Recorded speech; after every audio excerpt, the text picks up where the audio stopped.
umhlongo nomama ngibingelele ubaba Mabuntuli Mamontuli Mfundisi Umsomi uma khona abafundise ngababalanga lana ngiyabingelela nonke befundise egameni lenkosi uJesu ngibingelele omama bonke obaba bonke ngibingelele izintombi izinsizwa egameni lika Jesu Kristu inkosi yethu haleluya ngibingelele nomzalwane wethu ngapha insizwa njengoba ngithe insizwa sengimbalile naye bazalwane haleluya now ngithokozile kakhulu ukuthi ngibe khona lapha sihlale sibona izijumelo ziphuma impela kuma video lazi ziphuma ngempela futhi kungadlalwa manje ke umfundisi umhlongo wabona ukuthi hayi kuhle ukuthi ngibe khona ngibe ingxenye yabazalwane abakhonzayo kule nkonfa haleluya ngithokozile kakhulu ngathi cha phela bayingicela nje ngathi hayi mfundisi ngizoza ngizosuka leMgumbundlovu ngize ngapha ngizosenza isikhathi ukuthi ngizohlanganyela nabazalwane empeleni bengifisa ukuthi ngibe khona kuqalwa kodwa ke ngenxa yamabanga ke amade nebhizi ke ebakhona yomsebenzi sikuwo so kwase ukucaca ukuthi hayi sengoze ngifike ngalo lo suku lwanamhlanje kodwa ngithokozela ukuba khona phakathi kwenu bazalwane ngiphinde ngigcizelele ukuthi ngibingelela ngegama lenkosi yethu Jesu Kristu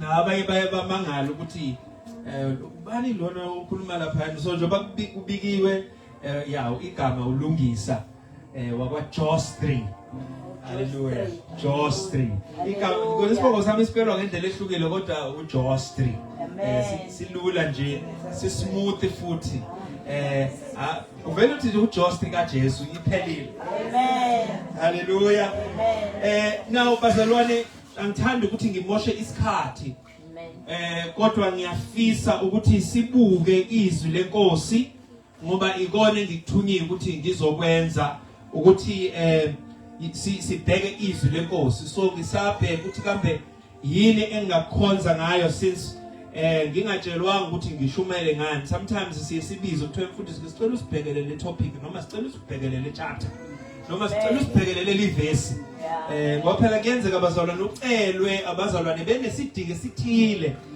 ukuthi awusikhonze kule ndawana so ke ngiye ngabuka ukuthi ake sibheke la incwadi yezenzo chapter 3 iwona esizobuka izenzo chapter 3 now ke ngenxa yokuthi indaba yami chapter 3 wonke sizofunda wonke chapter 3 wonke lama verse awu26 sizowafunda kodwa uma sesingena sikhuluma ngawo angizokwenza njengenjwayelo ukuhamba iverse neverse ngenxa ubude bendawo nesikhathi mhlambe sethu esingaba limited ukuthi ngwagroupe lama verse nendaba nama ideas engifuna ukuthi ngiwacommunicate kuthina bazalwane amen so ngizocela ukuthi ke sivule ke amaBhayibheli ethi Zenzo chapter 3 sifunde kusukela ku verse 1 size sime ku verse 26 hallelujah amen now ngizofunda bazalwane ngoba ngiphethe iBhayibheli lezulu namhlanje amen ngiphethe lesingisi mfundisi amen shela emotweni kodwa ngizofunda isizulu ihumusha elisha lesizulu leli eliphume ngo2020 so mawuzwa kungafani ncamashi naloko osukuphethe eBhayibhelini lakho leli elijwayelekile ungathuki kusayiko lithi izwi lenkosi uPetru noJohane bakhuphukela ethempelini ngehora lesishagalolunye elinge lokukhuleka indoda ethile eyisishosha kwasesizalweni sikanina yayithwelwe ilabo ababeyibeka nsuku zonke ngasemnyango wethempeli obizwa ngokuthi omuhle ukuba inqibe kulabo ababengena ethempelini kwathi ukuba ibona uPetru noJohane bezongena ethempelini yacela ukuphiwa isipho kepha uPetru noJohane bayiqolozela wathi kuyo sibheke yayisibabheka yethembe ukuba yamkele okuthile kubo. Kepha uPetru wathi isiliva negolide anginalo, kepha lokho enginakho ngikupha khona. Egameni lika Jesu uKristu waseNazaretha, sukuma uhambe. Waseyibamba ngesandla sokunene yasukuma. Masinyane izinyawo zayo namaqakala kwaqina, yagxuma yema, yahamba yangena nabo ethempelini, ihamba igxumagxuma imdumisa uNkulunkulu. Abantu bonke bayibona ihamba idumisa uNkulunkulu, kepha bayibona ukuthi iyona le ebihlala ngasemnyango omuhle wethempeli inqiba, bagcwala ukumangala nokwesaba ngokwenzekele kuyo. Isabambelele koPetru noJohane, bonke abantu bagijimela kubo emphemeni okuthiwa okaSolomoni beshaqeke kakhulu. uPetru ekubona lokho wakhuluma kubantu wathi, madoda kwaIsrayeli, kungani nimangele ngalokhu futhi nisigqolozela sengathi simenze ngamandla ethu nangokukholwa kwethu kuba ahambe na? uNkulunkulu kaAbraham nokaIsaka nokaJakobe, uNkulunkulu wokhokho bethu, uyidumisile inceku yakhe uJesu enayikhaphela nayiphika phambi kukaPilato, yena esenqumile ukuyikhulula. Kodwa nina namphika ongcwele nolungileyo, nacela ukuba nikhululelwe umbulali, nambulala ongumthombo kuphila. uNkulunkulu amvusayo kwabafileyo, thina esingofakazi balokho. Ngokukholwa egameni lakhe, lo enimbonayo nenimaziyo, yigama lakhe elimenze waqina, nokukholwa okungayo kumnikele impilo phambi kwenu nonke. Manje bazalwane, ngiyazi ukuthi nakwenza lokho ngokungazi njengababusi benu, kepha lokho uNkulunkulu akubikezele ngaphambilini ngomlomo wabo bonke abaprofeti, ukuthi uJesu noma uKristu wakhe uyakuhlupheka, ukugcwalisile kanje. Ngakho ke phendukani niguquke ukuba zithethelelwe izono zenu, khona kuza kufika izikhathi zokuhlunyelelwa ezivela ebusweni benkosi, nokuba ithume uKristu Jesu enimiselweyo, okufanele ukuba izulu limamkele kuze kube isikhathi zokubuyiselwa kwakho konke uNkulunkulu akhuluma ngakho ngomlomo wabaprofeti bonke abangcwele kusukela emaphakadeni. uMose impela wathi, inkosi uNkulunkulu uyakunivusela umprofeti onjengami kubazalwane benu, niyakulalela konke akukhuluma kini. Kuyakuthi wonke umuntu ongayekumlalela lowo mprofeti abhujiswe kubantu. Yebo, nabaprofeti bonke kusukela kuSamuel nabamlandelayo bonke ababekhulume bamemezela ngalezo zinsuku. Nina ningamadodana abaprofeti nawe sivumelwano uNkulunkulu asenza kokhokho benu, ethi kuAbraham, ngolibo lwakho iyakubusiswa imindeni yonke yomhlaba. uNkulunkulu eseyivusile inceku yakhe wayithumela kini kuqala ukuba anibusise ngokuniphendula kube yilowo nalowo aphenduke ebubini bakhe. Amen. Amen. Cela usikhulekele mfundisi umsomo. Siyabonga ukusimema kangaka ukwasizo kwakho ngokuyisa inceku yakho. Sikukhulekelayo bayindlebe zethu zilalele, hayi ngokuzwa, kepha zilalele ngokuqonda nanokwenza, nokuhamba ezinyathelo zikaKristu. Inhliziyo zethu zibe umhlabathi ovundileyo, umumatha, umsoco ovele ezwini lakho. uNkulunkulu wethu ongcwele, sikukhulekelayo ukuba makungabikho nayedwa ozokhuthwayo noma ozophazamiseka ezweni iqiniso lakho. Emva kwentshumayelo sicela ukuguquka silibone iphutha lethu la singenze kahle khona, ngokuba izwi lakho limele ukuyala, ukusola, ukukhuthaza. Sikhulekela ukuba likwenze konke kithi, lisikhuthaze, lisisole, lisiyale, maqede sigcwaliswe ngamandla okubhekana nezingqinamba zempilo. Phezu kwakho konke ufihle umgcotshwa wakho, ukuba kukho konke ayokuphikisa uyakulanda ngakho phambi kwesihlalo sobukhosi. Sicela aphikise iqiniso lodwa ukuze ngabe ingazibi nazansi phambi kwesihlalo sobukhosi mhla iphendula ngentshumayelo ezenzileyo phambi komhlambi wakho. Amen. Amen. Now bazalwane sibuka ke lo mbhalo indaba nje isuka lapha ya uLuke eqala esitshela ngoJesu ekhuphuka ezulwini and batshela abafundi bakhe kuJesu ukuthi kumele ukuthi bahlale eJerusalema kuze kufike isithembiso sika Baba. Then baqhubeka ke bahlala abazalwane bakhuleka bahlala for 10 days after uJesu enyukile ezulwini ngosuku lwesi-10 okusuku luka-50 from iPassover. Then kwehla umoya kaNkulunkulu bonke bagcwaliswa ngomoya ongcwele. Baqala bakhuluma ngezilimi ezintsha bafakaza ngoJesu bafakaza ngoNkulunkulu ngoba kuthiwa laba babekhona eJerusalem babezwa ukuthi bathini. Hallelujah. Futhi babezwa ukuthi bakhuluma ngezilimi zakuphi bachaza ukuthi hayibo nazi izilimi zethu siyezwa thina ama-Elamati baseGibhithe base-Arabia nezizwe zonke zikhona. Then kwaqhubeka salubona ibandla landa emva kwenkulu intshumayelo yashunyelwa uPetru kuchapter 2 la kwaphenduka khona abantu abawu-3,000 lishunyayeliwe ivangeli ngamandla. Bazinikela abantu baqhubeka esifundisweni sabapostoli abasifundisa in those days. Now sifika la ku chapter 3 basaqhubeka abazalwane bayakhonza. Now khumbula ukuthi la amaJuda kuphela akhona akholwayo. Hallelujah.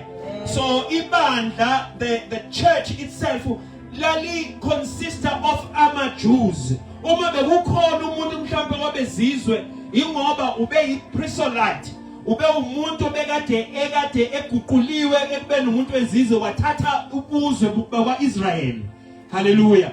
So uma kuthi bebekhona nabo ebandleni it's for that reason ukuthi they were now Jewish or they were now ama-Israelites ngokuthi babuthengile ubuzwe noma bajoyinile ba-converta baba bathatha lenkolo yokuJuda ngalezo sikhathi. Now ke uma ke sibuka ke abazalwane banalento ukuthi ke babe bakhuphuke bayithempelini bayokhuleka kunezikhathi zokukhuleka ethempelini. So they were devoted ukuthi bakwenze lokho on daily basis. Hallelujah. Now ke uma singena ke la kule chapter le esifundayo uchapter 3 we are introduced ke kule pattern yabo kuthiwa uPetru noJohane bakhuphukele ethempelini ngehora lesishiyagalolunye okuyihora lokukhuleka. So this was the hour of prayer. It was the 9th hour. So it means kwaku 3 ntambama usuku ihora lesishiyagalolunye losuku. That's 3 p.m. Insuku bazalwane bebengazibali la ngalendlela esiyibala ngayo sithi usuku luqala ngo-12. Biblically speaking usuku luqala ngokushona kwelanga. When sun sets, that's the beginning of a day. That's the end of one day, the beginning of another day. So isuka Genesis bazalwane kwaba ukuhlwa kwaubusa usuku luqala kwaba ukuhlwa kwaubusa usuku lwesibili. Hallelujah. Yes. So ke now uma bebala ke angikho lapho ku-9th hour but ngifuna ukudlula lapho kwakuyihora lokukhuleka. That means the purpose yokukhuphuka kwabo to the temple ukuthi bayokhuleka. Hallelujah. Amen. Now we are introduced ke umuntu onenkinga, which brings me to my first point kule ndaba yami kahle kahle indaba yami ithi when misery meets the name of Jesus. When misery meets the name of Jesus, lapho usizi luhlangana negama lika Jesu. Now iphuzu lami lokuqala likhuluma ngendoda eyayingakwazi ukuzisiza, the man who could not help himself. Si-introducewa lana ke kule ndoda kuverse 2 kuthiwa indoda ethile eyayisishosha kwasesizalweni sikanina. So siyezwa la ngale ndoda uma ingcwele uyasikhombisa la ukuthi le ndoda lena njoba ingakwazi ukuhamba akulona iphutha layo. ukuthi ingakwazi ukuhamba. Yes. Akuyona ukuthi mhlambe yalimala somehow isizelwe noma yalimala ngenxa yokuba yihlubuka noma yehlelwa yishwa later in life. Lo muntu lona uzalwe enje. Uzalwe ekulesi simo sokungakwazi ukuhamba. Uzalwe enale problem. Hallelujah. Then ke esikutholayo la ukuthi lo muntu lona even umbhalo mawusho awubeki lutho oluyicala kuyena. Awumenzi abe guilty lo muntu lona. Phela nje usitshela ukuthi wayena lenkinga engakwazi ukuhamba from the day he was born. That means lo muntu akakwazi ukuma njengoba simile kanje. He didn't know ukuthi kufila kanjani ukuma uqonde. Lo muntu inkinga yakhe yayinkulu kakhulu. Uthi Luke la mayiqhubeka ebhala uthi yayithwelwa yilabo abayibeka izinsuku zonke ngasemnyango wethempeli obizwa ukuthi muhle. Kusho le ndoda iproblem yayo yayinkulu kangangokuthi yayingenawo amandla okuzenzela izinto. Yayingakwazi ukusuka iye la ifuna ukuya khona. Yayirelya kulabantu abayithwalayo. Uma beyithwala beyibeka la beyishiya khona bayifika futhi ihleli khona lapho. Ayikwazi ukusukumela izihambele. Ayikwazi ukuthi ake ngithi ukugudluka engathi kungcono mangima lapha ya. Ibisiyahamba ayikwazi ihleli lapho ibekwe lapho. He is ngokwesintu noma ngokwabantu he is permanently disabled. Isimo sakhe sinjalo ngokweview yabantu. Amen. Hallelujah. Amen. Uxakekile nangu umuntu. He cannot help himself. Isimo sakhe leso. Cishe ube wayesesamkelile ukuthi hayi mina ke nje nginje. Mina soze kwaba khona ushintsho. And so impilo yakhe is to go there bambeke and then ukucela. That's the only thing he can do. Ukucela acela imali acela ukudla usalahle nethemba ukuthi angase mhlambe asizakale ngoba akekho odokotela bakhona bangamsiza. They don't have specialists njengoba sinama specialists today.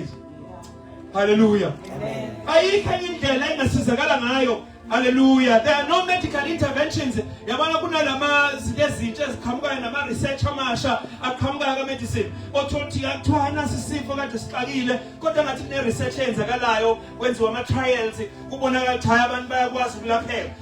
This time yayingekho leyo nto. There was no hope for that. This man was completely helpless. And then verse 5 usitshela ukuthi sorry kulama verse angena verse 3 uthi la yathi mayibona uPetro noJohane and then yayisi ifuna ukucela kubona. In fact yacela kubona ukuthi bayiphe something. He was looking for temporary measures that cannot help the situation akuyona. Wayifuna izinto ezingeke zimsize. Lo muntu lona he didn't realize ukuthi le problem yakhe lecela kwakhe ngeke vele kuyisize le problem. So uhlala njalo ecela ngoba usenzela indlala usenzela ukuthi adle nje kuphela. But yeah akaboni nje ukuthi there's any time la angakwazi ukuthi ashintshwe lesi simo kusona sibe ngcono. Oh masibheka laba zalwane enye inkinga lo muntu anayo usethempelini. Kodwa hayi phakathi. Yes.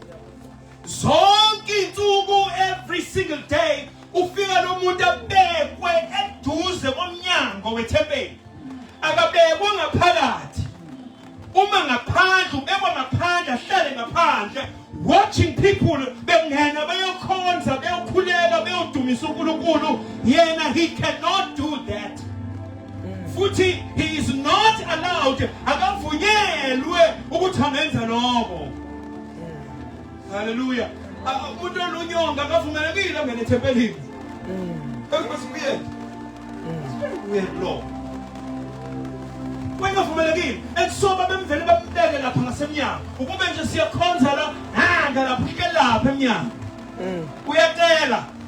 But bayadumisa abantu, bayabonga, bayacela, benza yonke into lapha ethempelini ngaphakathi. This man sitting next to the door. Umnyango obizwa ngegama lokuthi muhle. It's a beautiful gate. Yet impilo yakhe, there's no beauty in it. Abukho ubuhle kweyakhe impilo akafoni. Ngoba abantu bebuka ubuhle bomnyango, bebuka nobuhle benkazimulo kaNkulunkulu ngaphakathi ethempelini. Yena he's outside, he's hopeless. He's outside. Bazalwane. Bazalwane, lesisimo engikhuluma ngaso abaningi abakusona. Abanye bangaphakathi endlini yenkonzo bayangena bebona, yet they are outside Christ. Abekho kuKristu Jesu. Abanye babangawo amagama amasonto ukuthi hayi mina ngisonta lapha, hayi mina ngisonta lapha. But the question is, are you in Christ? Are you in Christ Jesus? Ngoba uma ungekho kuKristu Jesu, it is meaningless. Hey. You go to hell with the membership of the church. For salvation in Christ Jesus. Hey, Jesus. This man had a big problem, a huge problem. Now, umasibuka abanye bababhali esibabiza ngama church fathers. Abantu bakudala labo. Omunye wabo uyabhala la uJohn Chrysostom. Uthi this man suffered not for his sins, but the works of God should be made manifest in him. So lo muntu lona wayihlupheka hayi ngenxa yephambeko zakhe, kodwa wahlupheka so that amandla kaNkulunkulu ezobonakaliswa kuyena. Hey. Njenga leya ndoda leya engaboni kuJohn chapter 9. Eyazalwa naye kuleso simo sokungaboni. Bazababuza abantu ukuthi hawu ubani wona ukuthi lo muntu lona azalwe ngaboni. Uyena noma bazali. That was a very ridiculous question. How can you sin and then be born ungaboni? Hey. Ubona kanjani ungakazalwa? It becomes the fault. Kodwa uJesu waphendula no, lo muntu lona akekho wonile ukuthi azalwe ngaboni. It's so that the power of God will be seen. Now ngiyabangwele uma siqhubeka ngale ndaba. So when lo muntu lona simbheka la enale disability kungeyona ifault yakhe. Now umoya ngcwele usifundisa even something deeper ngale ndaba yalo muntu. Ngathi we bangcwele singabantu bazalelwa esonweni. Hallelujah. We are sinners by nature. It's not our fault ukuthi siyizoni. Sakuinherita. Sizalwa izoni. Lezo zazalwa izoni. Nabo futhi bazalwa izoni. So izoni zonke kusukela kuAdam. Bayizoni bonke nathi sazalwa. So sazalelwe esonweni kanjalo. Hallelujah. Amen. So laba zabana what I'm doing iqhathanisa lesi simo saleya ndoda who cannot help himself with the spiritual conditions somuntu ongena Jesu. Hey.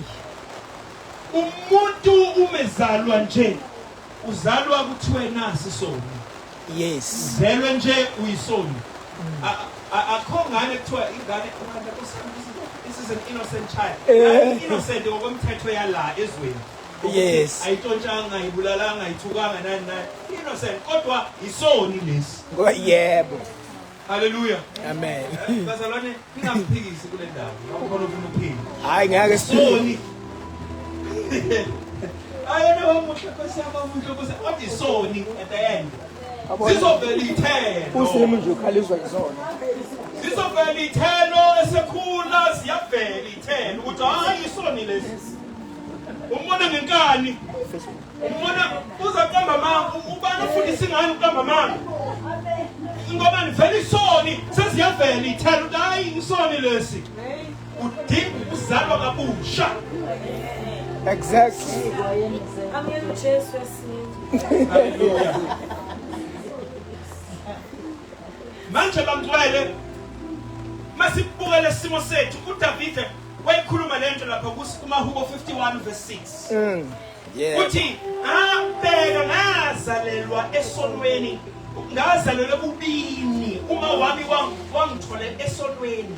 Behold, I was shepherding in iniquity, and in sin my mother conceived me. Oh, Jesus. You see, uyavuma uDavid uthi hayi inkinga nje ikubina vele. Isono sikimi. uPauli uthi lokho engithanda ukwenza okuyizinto eziright lokho engithanda ukwenza ngikwenzi kodwa manje nenza lokho engingafuni ngoba uma ngenza lokho engingafuni kusho ukuthi akusemini okwenzayo isono esiphila kimi because ngiyafuna ukwenza okuright kodwa kwenzeni sono ngamama zangikwazi ukuzisiza.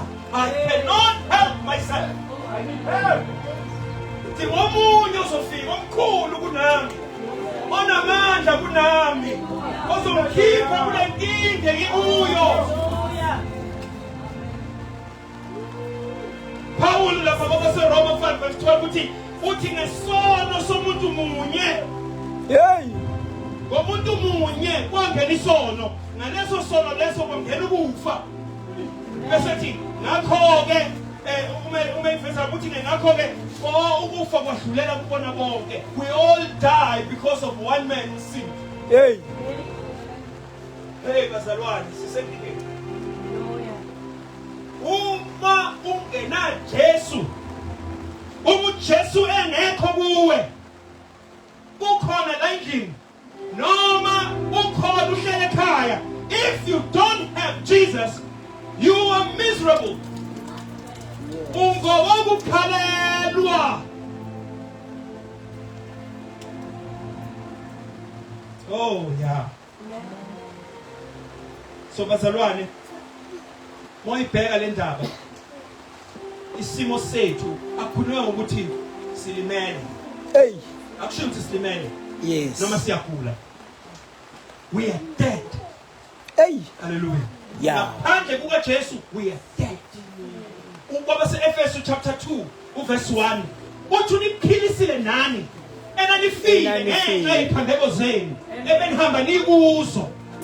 In fact uthi esasihamba sikuzo sibuso umoya womkhathi ozasebenza kubantwana bonganaleli.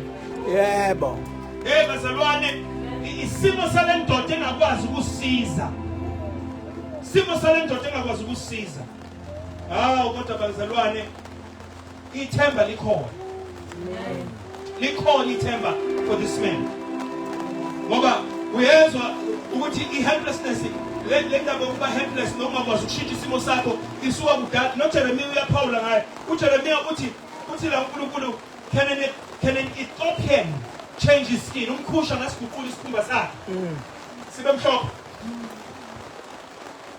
Uthi lana can a leopard change his spots? Ingwe ingawasusa amabalayo na. Uthi ke nani ke, do you think ningakwazi ukuyeka ukwenza ububi? Wayikhuluma noIsrael ukuthi nina problem nina, you are prone to sin. Ngeke nikwazi ukuyiguqula nohlelo nithembisa usizo mkhonza uJehova kodwa nizophindela khona emoneni futhi. We've seen that bazalwane. Encwadini yamajaji abahluleli uyabona uIsrael uyona aphenduke base kufika ijaji abona uNkulunkulu amnikele i10 fika ijaji bakhulule babuyisele kuNkulunkulu baphinde bone babuyele. Yabona kwakuyi a vicious cycle of a sinful nation. Hallelujah. Because vele umuntu uyisoni. Manje bazalwane sesibona isimangaliso la verse 4 kuya 16. Sibona isimangaliso la ukuthi kukhona igama elisebenzayo kule ndoda. Sibona igama. Uthi la uPetru. Akithi manje sifike yacela. Yeah. Wathi uPetru sibheke. Yeah. Lavuka nethemba uthi akusho ukuthi ngizothola nje. Yabona khona ngizokuthola ukusamadlana yabona. When I tell this day he didn't know ukuthi it's a divine appointment, it's a meeting anayo noNkulunkulu. He didn't know. And then uma ngabe uPetro khuluma naye ukuthi sibhekwe isiliva negolide angina kodwa ngizomnika nakho izwani bazalwane izwani ngizokunika enginakho. There's this thing enginayo which is tangible, iyaphatheka kodwa ngeke uyibone, ngizokunika yona ngegama lika Jesu Kristu waseNazaretha. Sukuma uhambe. Wasembamba ngesandla sokunene wamsukumisa kuthiwa aqina amaqalala, same time aqina amaqalala empini imilenze wasukuma waqhuma. Hallelujah. For the first time in his life, kuthiwa this man was over 40 years. He was over 40 years engakaze ahambe. Mawufuna ukwazi umuntu over 40 years, buke mina, I'm over 40 years. I'm 41 years. Hallelujah. Umuntu uzoyinqoya kwengangame. Kodwa istand up phela ngoba wayengajimi njengami. Hallelujah. Waqhuma. Kuthiwa wase engene ethempelini for the first time in his life. He walked into the temple himself. Mayike ezihambela yena ngesinyawo zakhe. Umengena ethempelini ungena ngendumiso uyaqhuma. For the first time, look what the Lord has done for me. Again, to me, hallelujah. For the first time in his life, when yamajina nabantu bembeka la bamshile bezobuya bemlanda ntambama babemfica engasekho ukuthi ushone kwenzekeni bamthathile uthathe obani kodwa hayi ulapho ngaphakathi ethempelini uyazihambela. What a mighty God we serve. Oh Jesus. Sebazalwane, Hallelujah. le ndaba lena masuyibuka lento yenziwa uPetro, the miracle eyenzeka la ayenzeki le miracle ukuthi uPetro aqhame ukuthi umpostoli. Yeah. Hallelujah. Le miracle eyenzeka la ayenzeki ukuthi aqhame benoJohane khona abantu bezobabekela ured carpet phansi kuthiwa he is the man of God, izinceku zikaNkulunkulu ezinamandla ezigcotshiwe ezivusa ishosha asiba bazalwane la kwenziwa le miracle so that the gospel can be preached. Kuvulwa umnyango ukuze abantu bazopay attention to the message that's going to follow. Ngoba kukhona imessage ezodeliver khona manje. Hallelujah. Ngoba lana bazalwane ngikhazile ngathi le ndoda inenkinga nje uJesu eyisukumisa through usanda sika Petro ngekathi bebiza igama likaJesu. It's so that sinners will be drawn. It's like God is saying wozani nkotonani, and then he preached the gospel. Told them go Jesu sindisa. Hallelujah. Hallelujah. Namhlanje abantu bathi hambani nize nilanda bonke abanama-wheelchair abahamba ngeenduku, hambani balanda bonke bezela kube kunenkonzo kama ingcwele ubone ukuthi this is a show. This is a show. Yeah. Lo muntu lona uze ngoba ufuna ukugqama yena. Yeah. Hayi kanti no, ayisebenzi kanjalo. Yeah. Bafika abantu ngempela neenduku, bafike nabahambe futhi nazo futhi. Kuthi sihleli la kanje sihleli la awukusukuma abantu kuma-wheelchair kodwa lo muntu asimazi la endaweni. Asimazi lo muntu la endaweni. Bafethu bawazi lo muntu waphi.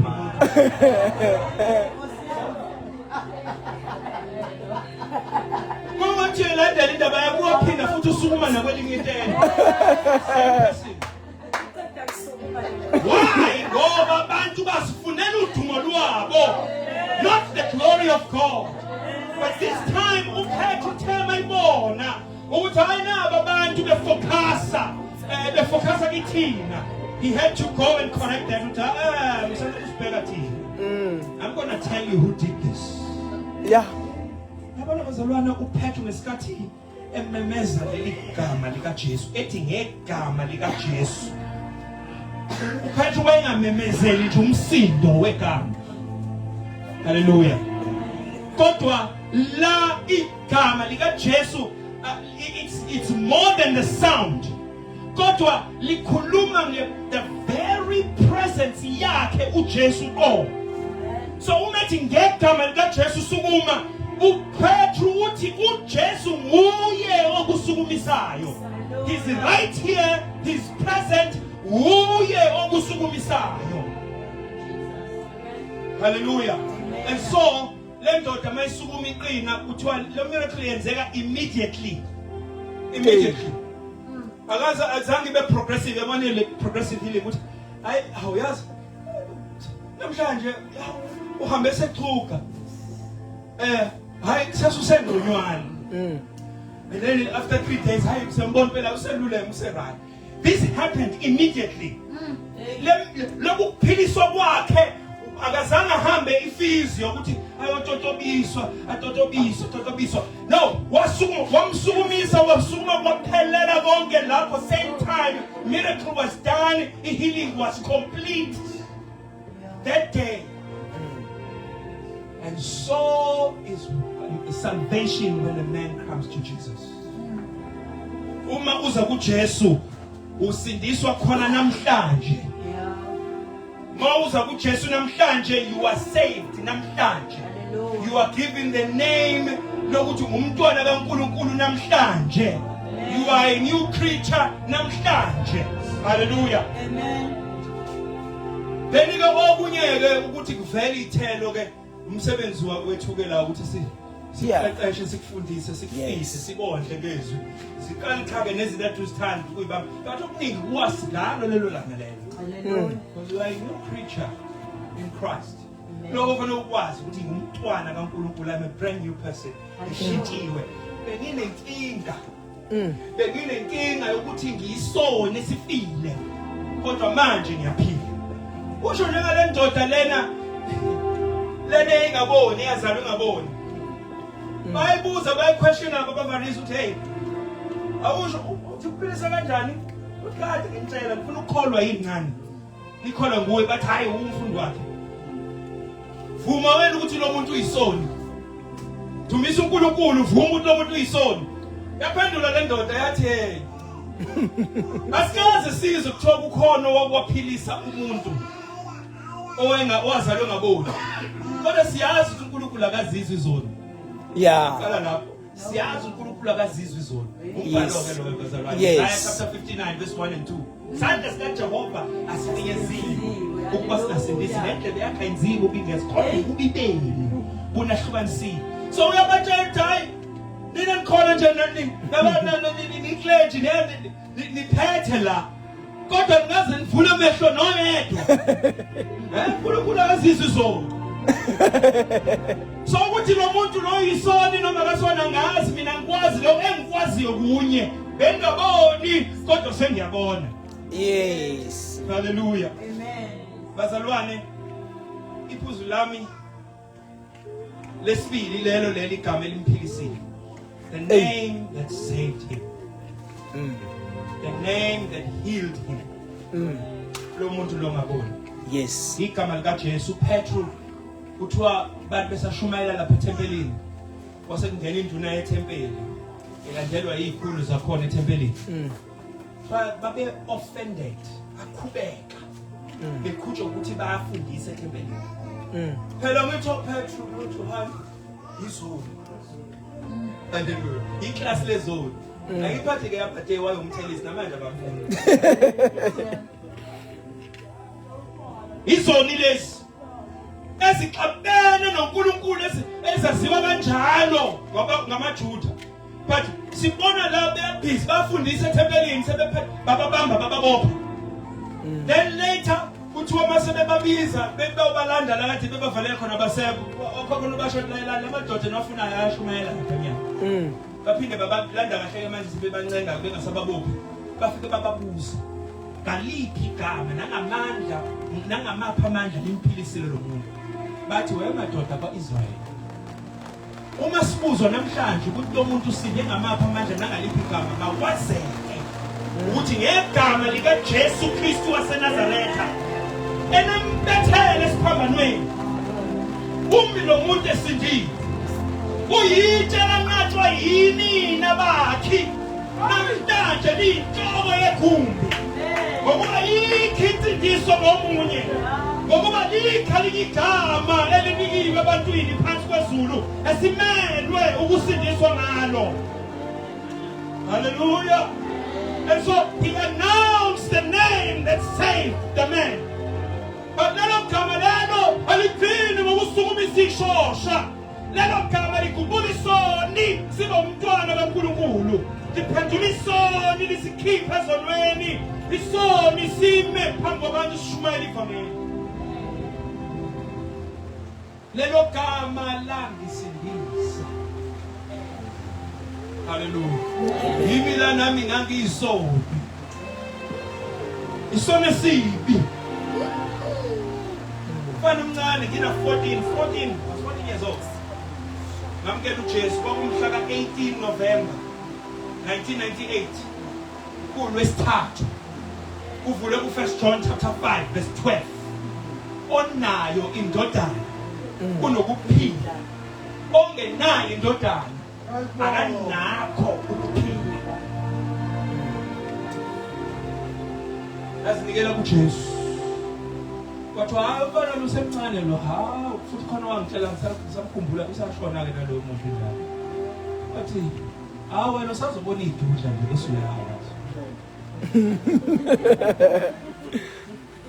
But for 27 years.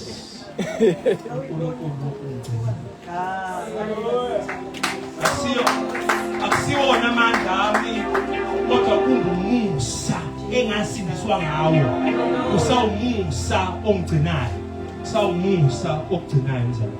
Amen. Through the name of Jesus.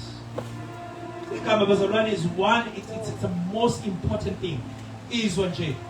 Lapha Proverbs chapter 18 uthi verse 10 igama lika Jehova lingumbhoshongo onamandla olungileyo ubalekela kuwo asindiswe. Yalizwa lo igama lika Jehova ngamazwi mase kuthiwa igama lika Jehova akhulunywa ngomsindo othi Jehova. Kukhulunywa ngepresence yakhe uNkulunkulu. When you mention his name you are invoking his presence. Ubiza yena. Hallelujah. So Petru mighty ngegama lika Jesu waseNazaretha is calling upon heaven to act, to do something. Hallelujah. And then heaven responded. Kodwa futhi nalapho Petru izulu lalelanga uPetru for the sake of Peter. Izulu lalele uPetru for the sake of all the sinners that needed to get attention. Now at the name, that point, the call to repentance. In fact, the message we should respond to.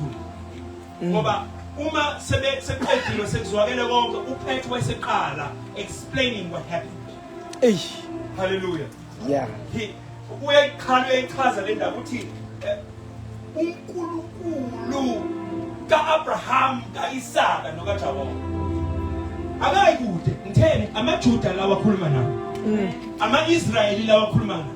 So uthi uNkulunkulu kaAbraham kaIsaka nokaJakobe uNkulunkulu wokhokho bethu. Hallelujah. Now mayiseqala eseyisho kanjalo sebeyamazi ukuthi ubani uNkulunkulu wabo. They know the head of their God. Noma bengamazi ngoba bambethele esibambanweni. Hallelujah. Kodwa bayazi ukuthi ukhuluma ngobani ngoba mayikhuluma ngoAbraham noIsaka noJakobe ukhuluma ngesithembiso ngesivumelwano esenziwa uNkulunkulu nalamadoda amathathu. Wasenza noAbraham wasiconfirma kuIsaka wasiconfirma kuJakobe. Now uthi uyidumisile inceku yakhe uJesu mawubheka lapha ku verse 13 uyidumisile inceku yakhe uJesu. You see now uPetru ususa iattention kubona. Uthi mani ke musana ubuka thina bukani kuJesu. Kanti kuhlatshelo thobhekani kuJesu ongumholi nophiwa amandla uyena uJesu unathi ngomoya ephake ngalesisombo. So uthi musana buka thina bukani uJesu lodunyiswa uNkulunkulu wenu, uNkulunkulu wokhokho benu. Uye lo Jesu loyo nina nambethela esiphambanweni. Yabona lana he raises an accusation against them. Uyabamangalela la. Hallelujah. Ubani wathi ivangeli fanele lingatshela abantu ukuthi benzeni. Hey. Ngoba nje utshela abantu ukuthi hayi uJesu uyakuthanda wafela izono zakho.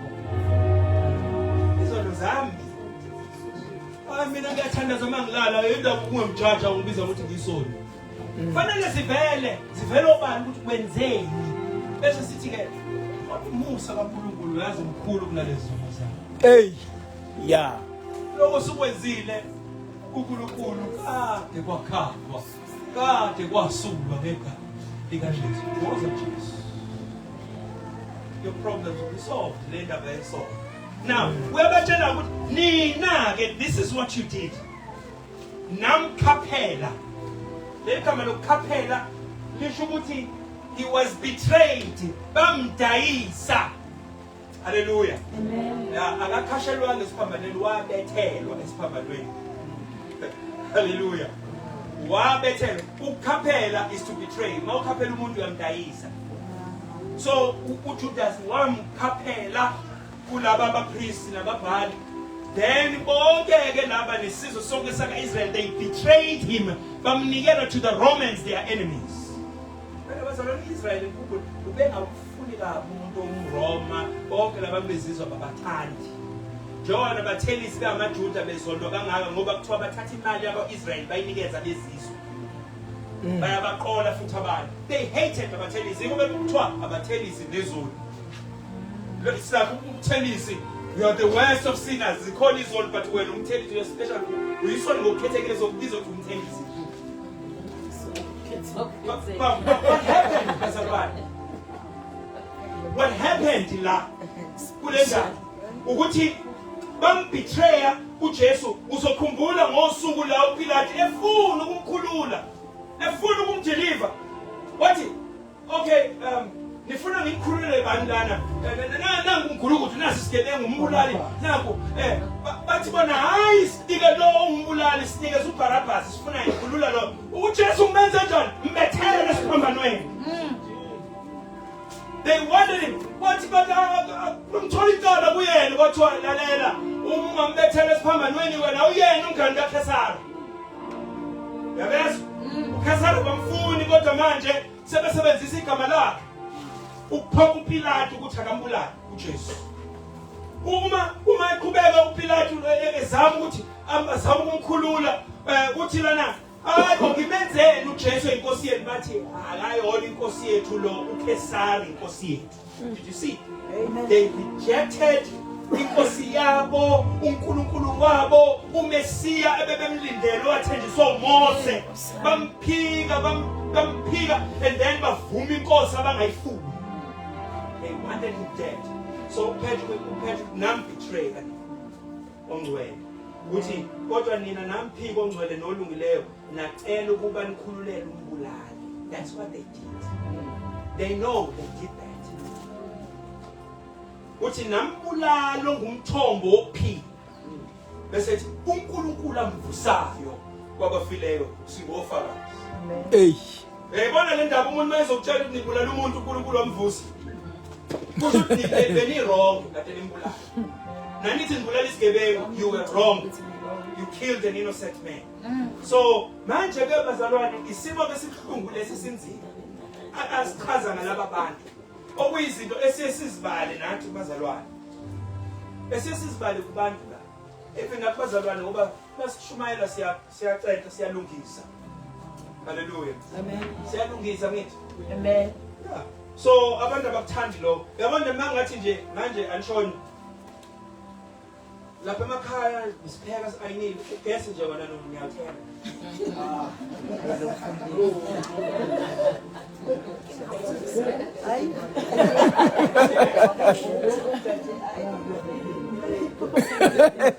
Hayi vele bonke abantu bawurobhile. But you are not bonke abantu. Oh, yes. You are the chosen nation. Nisizwe sikaNkulunkulu. Amen. You don't steal. Weba. Hallelujah. Asitshontshe bazalwane. Hallelujah. Yeah. Asitshontshe. Noma kunzima. So nawe ke enza le lento ehlala isishumeza abantu uthi uthi uNkulunkulu masithethe indaba. uEscom kade evula izandla ubantu kaGambia. Sithethe indaba. Noma zibo. Noma zibo. 3000 nje right. Kodwa masibamba kubo 6. Masibamba kwesibili 12. Nje Marisburg nje la ngihlala khona. Sike silwa leyo nto no Eskom basikhathele khona into abayenzayo ngathi ngiyayithola la ukucishe ugezi for 4 hours. Ukucishe nje ngo5 ntambama kuye ngo9 ebusuku. Noma sometimes ekuseni basinika ischedule ke kodwa. Sathi asifuni le ugezi siyawuthenga nje. Yini socishe kodwa abaningi abarobhi kuphula sathi pho sihlangana. So manje ke sebeyashintsha ke bafaka ama smart meters ngoba sithi abantu abashintshelwe bafakele ikhuphe ezintsha then ke sebezokwazi ukusicisha le umuntu maye kwasithinta nje lapha basicisha le eoffice sebeyazi ukuthi usibani bani urobhile same time akadingi nokuthathele sebeyazi Okay. so manje ke abantu sebeqalile ukuthenga ugesi so kodwa ngaba ngangitshela nabazalwane ukuthi hayibo bazalwane lungisani i-wrong lephelezayo umushumeza kanje umuntu akaye kuntshontsha siyamshaya thina umuntu ongenile wantshontsha wagqekeza uyashawa kodwa wena uyeba so lento beayenza la uphethu kulabazalwane wabakhomba ukuthi this is what you did but bazalwane akuhlali ke phela umuntu eloku ejajiwe nkosiyama zafuna ukuzilengisa but kuyekuthiwa kodwa ngiyazi ukuthi nena lingazi Amen. usho njalo naye uthi ngiyazi nakwenza lokho ngokungazi uverse 17 njengabaholi benu babengazi verse 18 kepha lokho uNkulunkulu abikezele ngaphambili ngomlomo wabo bonke abaprofeti ukuthi uKristu wakhe uyahlupheka ugcwalise kanje so as really it was not a surprise ukuthi uIsrael uzomdayisa uJesu uNkulunkulu akathukanga akamangala ukuthi naba bemdayisa he knew it's going to happen washo wathi ngobeke siyonitshe lokukhuzula hallelujah itshe lokukhubeka bazokhubeka ngalo wayekwazi lo uNkulunkulu now uthandile ukuthi akwenzeke kanje kwakuyicebo likaNkulunkulu ukuthi abambulale if Jesus didn't die bazalwane ngabasikho Amen. wacabanga ukuthi ngabulaphi mina ke ngabe sengangatsho ngabe ngingaza ngingibona ngabe kudala kuba ngangihlupha nje mina ngangile nje ngangitshontsha futhi mawubeka imali yakho nje ihambeni angabheli ungasasingenakho thina lutho bangivele ngitshontsha imali yami odlala imshini lapha eStone dlala imshini you see how ridiculous it is Aba manga nginamanga mina ngize ngwakhombe ngize ngikhale Yeah. nginamanga accurate yawazi manga accurate la manga lawa on mouth yawalandela ufike kuma fetha mina Njani. kodwa manga Oh, mama, hayiluke. Bayisa. Twathu yephi ithi hayi ngisukela gaya kabani ngase ngawela dinkomo Oh, kanti hayi lapha yala ngithi ngiye khona ngidlulile ongenani. ngidlulile ngabingelela khona bezofaka ukuthi hayi ufike so ngathula ngase ngihamba ngobhukuda la kuthiwa singayi khona Okay. ngase ngawalanda inkomo makhona uzobuza ufikile la yebo ufikile yofika see those are facts angisho ukuthi hamba noqamba manga sathana bazalwane angifuna ukumosha ixesha ke kodwa ke engifuna ukugcizelela kakhulu la ukuthi uPetro ubabizele kuphendukeni. That's what God is doing to us all. He calls everyone ukuthi baphenduke. akagcini nje ngamaJuda kuphela. uPaul washumela kuma-Athenians, washumela kubona. Kuyamangalisa ukaPaul mayishumela e-Athens, akazange awuvule umbhalo. Ngizangimangaza lento kaPaul ukuthi akavele nje iscripture nje akangasiquote. In fact bavele nje wakhuluma wazulazulu wabuka edolobheni wabuka wasethi madoda ase-Athens, ngiyanibotha yini abantu abakholwayo. Nipisi. Ngisi kodwa kuthiwa you are superstitious. Lekoleloze nina. Ngiyanibona niyakholwa impela. Ninenqwaba ama-althare ngiyawabona impela ukuthi hayi amadoda phela akholwayo athandazana. Ngithanda ngibona kodwa ngase ngibona ithempeli lapha i-althare lapha ebhala ukuthi uNkulunkulu ongaziwayo. Wathi hayi la ngizontshela-ke ukuthi ubani lo nkulunkulu lo. And then wabachazela ebachazela waze wavuzela ukuthi uNkulunkulu wabeka imingcele uGenesis, kodwa akasho ukuthi uGenesis kodwa uNkulunkulu wabeka abantu abasabaletho baxhamela imingcele kubahlaliphi. Then emva kwaloko uthi kanjena-ke futhi ney'mbongi zenu. Wavele uzofaka ufasisa nazi iy'mbongi zabo lezi ezingakholwa. Kuney'mbongi zenu zithi siyinzalo yakhe. Sizalo wena. Manje-ke mazalo uNkulunkulu ukuba kanjani isiliva negolide? Ningasho kanjani ukuthi isiliva negolide ukhuni uyitshe uma siyinzalo yakhe? Ngoba in him we move, in him we live, in him we have our being. Then wasethi hayi-ke kodwa-ke lezo zikhathi zokungazi uyabona naluPaul nawe uyayisho le ndawo yokungazi. You didn't know. uNkulunkulu lezo izikhathi zokungazi uyayithakalisa, uyiциfelile ushangathi akuboni. Kodwa manje uyaleza kuwona wonke umuntu ukuthi mabaphenduke. Niyabona la uPaul umeyisho uthi he commands every man to repent. Akaceli uNkulunkulu ukuthi masiphenduke. Akasincengi. Uyasho ukuthi makube nje. Phendukani. And then uPhethuke mayebacheba ebatshela labazalwane uthi lalelani la uNkulunkulu uthe uzonivusela umprofeti etshela uMoses wathi ngizonivusela umprofeti onjengani. Uthi nomlalela uma kukhona ongamlaleli lo mprofeti uzobhujiswa lo muntu loyo ongalaleli. Ukhuluma ngoJesu, which means the only gateway unto salvation is Jesus Christ. Amen. Umungenayo i-relationship noJesu, hayi kumele ubukisise kahle impilo yakho. Umungenayo i-relationship noKristu, ibhekisise. Kufanele umazi uJesu, hayi ngale ndlela ukuthi ngiyazi ukuthi ukhona uJesu. Ngiyasimashumeza abantu, sisame emgaqweni ngishumeza abantu. Angenje ukuthi ngifike ngibona isicubu ngivele ngibe lapho isicubini ngivele ngishumele. Njengoba uhlongo i-open hayi ukuthi izoba usuku olulodwa, inkosi mayisihola lathi abantu bakamoya. So uma ngempela ngivele ngibona abantu khona la ngangabona kujaha isigebengu ethaweni. Basijaha lesi sigebengu basibamba. Bahamba naso bayisitolo la sasitshontshe khona. Sekugcwele-ke la abantu la bafuna ukushaya lesi sigebengu lesi. Bagcwele la ngaphandle kwesitolo ngavele ngihamba. Base ngithi webantu baseMaritzburg, namhlanje sibona nje nasi isigebengu sibanjiwe.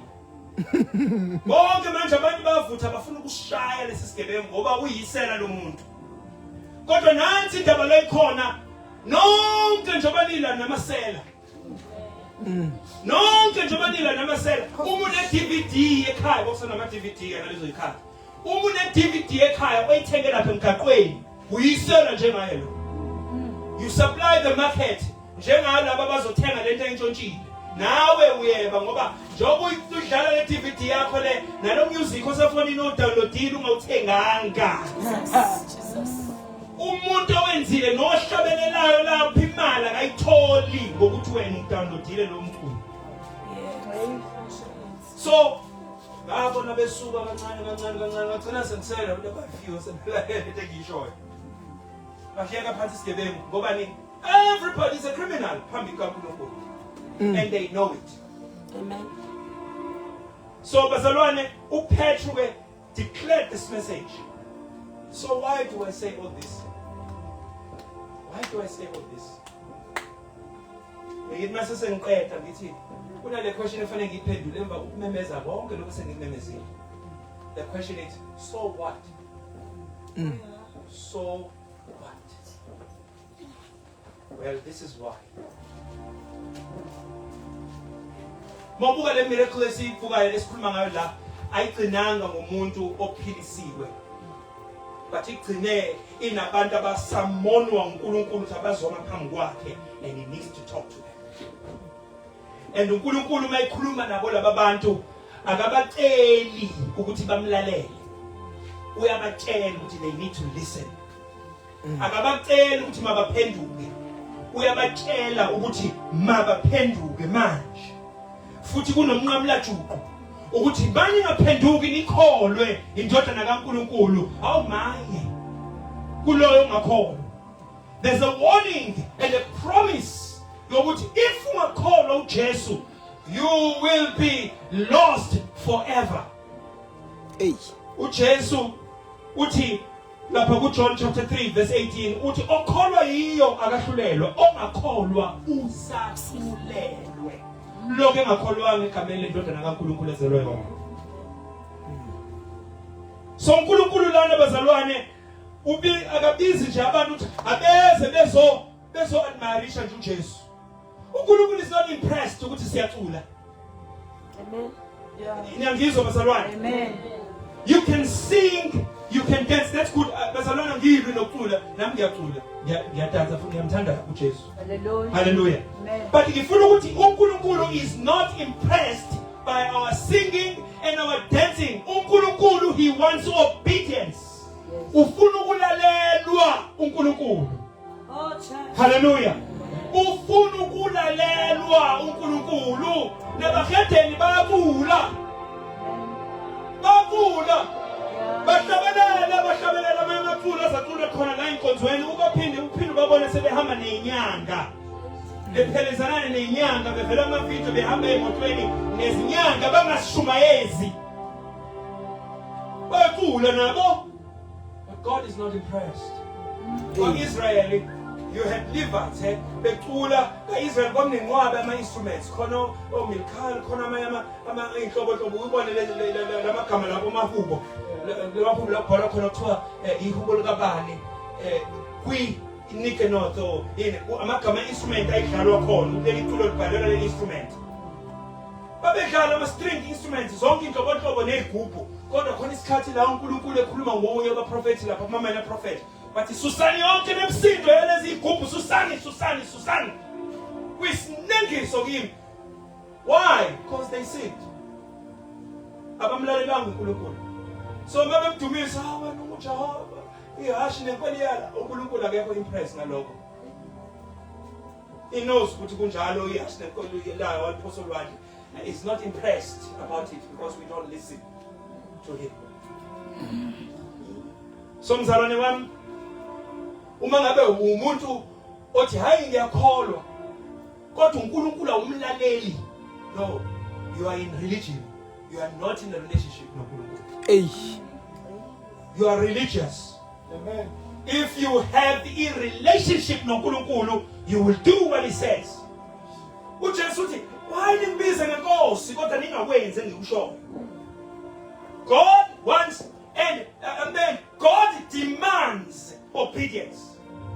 He demands it, he wants it, he calls it, and there are consequences. Uma ngabe singamlaleli kunemiphumela masingamlaleli. Yeah. So ungasiduduzike ngenkolo ududuza ukuthi hayi mina ngumKristu mina ngenkolo mina ngiyesonta mina ngiyesontweni. Ungasiduduzi ngalokho. Ungasiduduzi ngokuthi hayi mina nje nginendlela engiphila ngayo ngiyathandaza mangilala ngiyathandaza mangivuka ekseni ngiyalifunda iBhayibheli. If you don't obey ungakulaleli lokho kushiwo iBhayibheli, you are in religion. You are just being religious.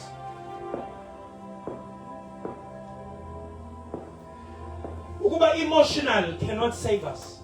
Singaba emotional sikhale, that doesn't save.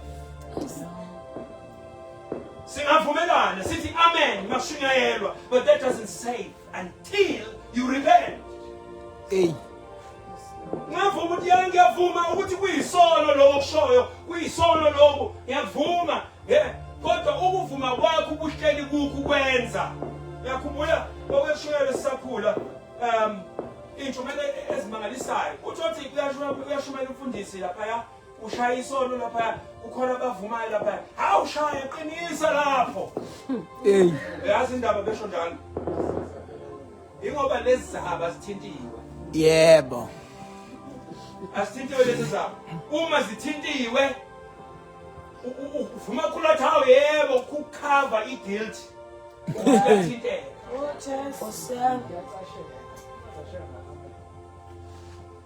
So lo muntu uyasikhohlisa uma ecabanga ukuthi une relationship noNkulunkulu ngoba he said amen to a service to someone at church. Bazalwane, only Jesus saves. Phenduka uphendukele kuJesu. Ungamprotect kuJesu. Amen. Hamba naye. Yazi ngisho uthandaza ungaprotect. Yes. Be honest kuNkulunkulu mawuthandaza. Ima kuyena phambi he knows. uNkulunkulu knows your needs. Usho njalo Jesu, he knows what you need. Iyakuyena nje khuluma naye. There's a moment la engeke ngihlale sengikhiphe impilo zami. Engeke ngihlale phansi esitulweni. With eyes open. Bese ngisho yonke into esenhlizweni kuNkulunkulu. Nkosi ungiphatha kabi. Lokhu nalokhu. Uyazi ukuthi usibanibani ufike wathi. Lenta ishila ngithatha. Nkosi yami. Ayithokozisi. Ngisize Nkosi ngibe patient.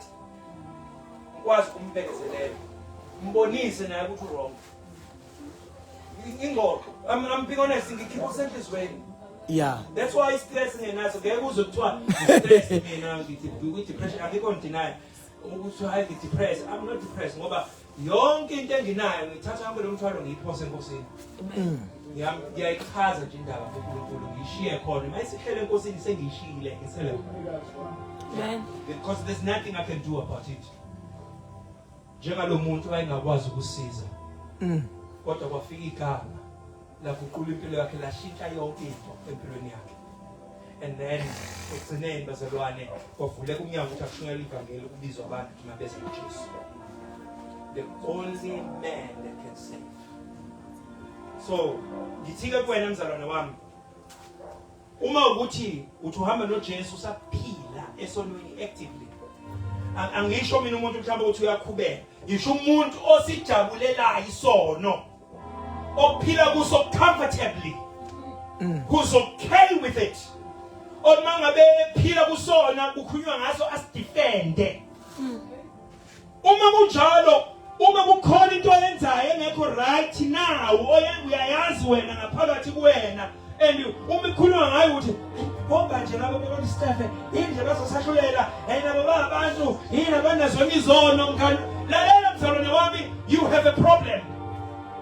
Ngoba lithizwe lenkosi loyo zalo uNkulunkulu akoni. Alisho ukuthi akakhubeki abelesonweni kodwa likhuluma ukuthi lo muntu loyo isono akakwazi ukuhlala kuso abe comfortable. Siyamudla until aze asivume phambi kaNkulunkulu. Asishiye. Uma ngabe mzalwane wami kunjalo phenduka. Uma ngabe uhleli kwi-compromise phenduka. We live in the weird times and days. La abantu besilisa bengasazazi ukuthi bangamadoda sebezibona bengabesifazane bazipende inzipho bagqoka amakhosi bahambisa abantu besifazane kune confusion ekhona fica amantombazane ehamba ebhampa ekhuluma ngezwe lidiphu kuthiwa banamalungelo okwenza lokho. There is confusion. We cannot compromise on those things. Hallelujah. I could get into trouble ngalowo ngishoyo. But so be it. So be it. Ngoba ngeke siphile sibekezelele izinto izwi lenkosi elishow ukuthi asibulele. Today is namasonto abantu ba comfortable kodwa ngibone umfundisi nje ememezela kwelinye isonto belungu kodwa. Bathi hayi nje bazalwane ngithanda uzoma phambi kwethu ufake ne bhande leli ibhande lakhe leli liuthi uyabona. Bangolisa igama isymbol yomusa ongaka kaNkulunkulu. Uthi hayi ngithi njalo ngizontshela abazalwane ukuthi mina ke sengiyi-transgender angisho sengiphenduka umuntu wesifazane kodwa nje sengikhathele ukupretend ukuthi ngiyindoda. Awushindoda enkulu enetshebe lapha. Indoda enkulu. So we cannot hide under compromise. It's either we die for truth, we go to jail for truth. It's fine. That happened to Jesus. Never prophet bonke. uJeremiah washukela bamfaka ejele. Kodwa mnikela isipho sokuhlupheka. Webazalwane, nikholwa ubani kathi nina?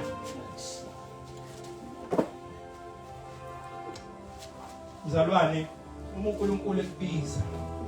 Kukhona uNkulunkulu ababizayo ukuthi kufanele bayoshumayela ivangeli.